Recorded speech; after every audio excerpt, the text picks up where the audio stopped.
Hey guys and gals, this is Sonic Arrow on the 8.8 test server with the 112 Tier 8 Chinese Premium Heavy Tank this time.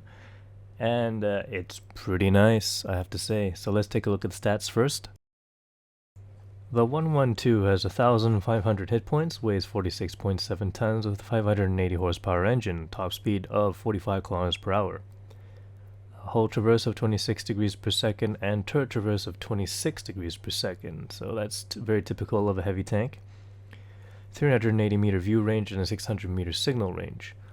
Armor, it's got 120 on the front of the hull, 80 on the side, 60 on the back, 240 on the front of the turret, 130 on the side, and 60 on the back. In comparison with the IS-6, the IS-6 has 50 more hit points, it weighs slightly more with a larger horsepower engine, and doesn't have as much of a top speed, same hull traverse. Armor wise, it's not as powerful, or as thick, I mean. Turret traverse is 2 degrees per second less than the 112. View range 350 meters and a signal range of 440 meters. So it really seems like the 112 is just better overall than the IS-6. And you actually find that it's kind of true when you're facing against people with about 250 millimeter penetration with an IS-6. Well, they usually go through the front of your armor regardless. And on a 112, there is actually a chance of bouncing, which is quite nice. Now for the comparison in the cannons, the 112's cannon is on the right while the IS-6 is on the left. We can see that they both have the same caliber. Rate of fire, the IS-6 beats out the 112 slightly with a 5.13 round per minute rate of fire versus a 4.55. For the armor-piercing rounds, it's the same average penetration of 175 and 390 average damage. Same accuracy of 0.46 and a 3.4 second aiming time, and the same weight as well. The difference comes with the premium rounds. The IS-6 is able to fire APCR rounds, while the 112 gets high explosive anti-tank, which is the heat ammo. Very nice, and it gets you 250 millimeters of average penetration versus the 217 on the IS-6. With less side armor, better frontal hull armor, and a cannon that can penetrate with 250 millimeters of average penetration, I think the 112 is actually a better tank at fighting against higher tier opponents, while the IS-6 is better at destroying all the lower tier opponents that it'll see, as lower tier opponents have a hard time penetrating the IS-6, while higher tier opponents have a pretty easy time. The added frontal hull armor of the 112 lets you effectively bounce shots from higher tier opponents, which means you'll have an easier time in higher tier battles.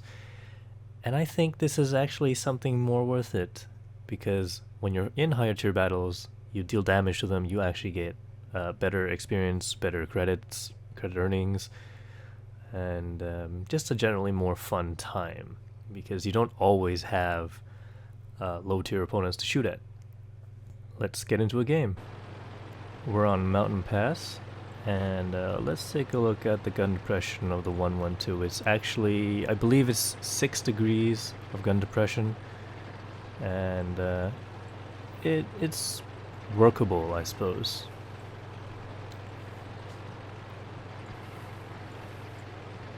Okay. This time around, I'm going to head with the group. I don't want to be caught out in the open by myself. And you can see a lot of T-34-3s and 112s in the game, because what other Tier 8 tanks will people be playing? Maybe the Super Pershing, and that's about it. KV-4, with its pretty strong armor overall, is probably going to do well in this match. We can see that the speed is quite good for a heavy tank. It actually feels better than the IS-6. The IS-6 seems sluggish to me, while this tank, it seems very responsive for a heavy tank. and it's got some good top speed going. A couple of T-34-3s have been spotted by our A-43. Let's see if I can get any shots in. Nope. It doesn't look like the enemy team have sent too many on this side either. So I'm just gonna push forward. Let's try out the armor.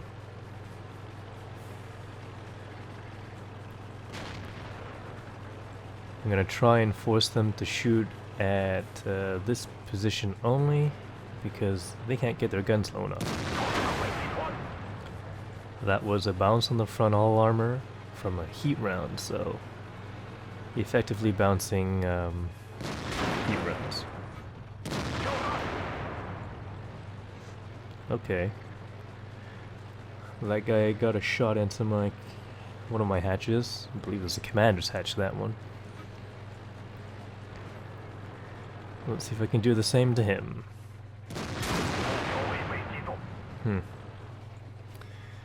Well, can't say much for the accuracy, but if they weren't firing heat rounds, they might have bounced as well. My shot went into the dirt right there. And I got a little back up.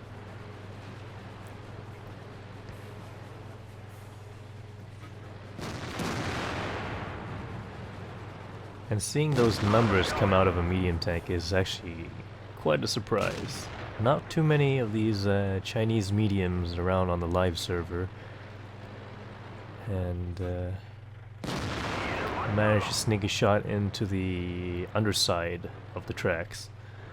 I'm not sure if you guys know what I mean, but it's kind of like aiming up on the tracks.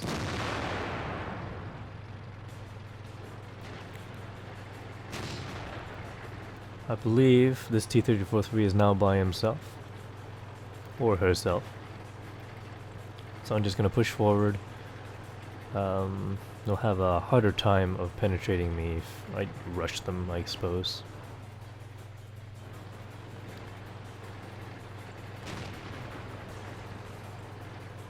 Just make them get a little bit flustered. There's a KV-1S. KV-4 on the side. That one didn't go through. Let's just take a shot on the KV-1S.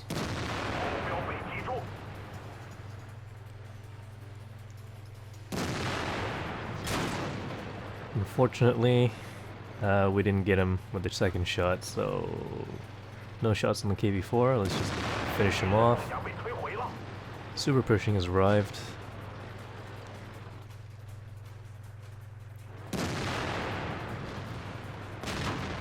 That was a shot from him. Doesn't sound like he's... I'm not sure if the Super Pershing fires he at all. Side of a KV-4. There we go.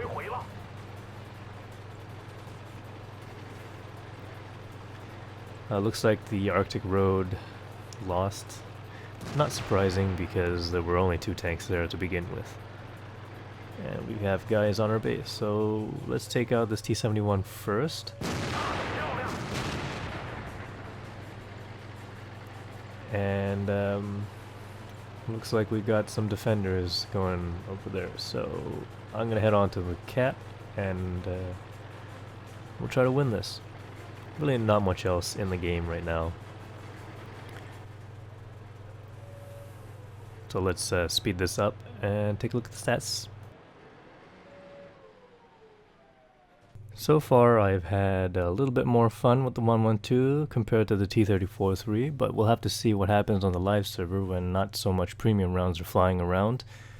I'll probably pick both of these tanks up, they're quite fun. Thanks for watching, please press that like button and leave some comments. I'll see you in future videos.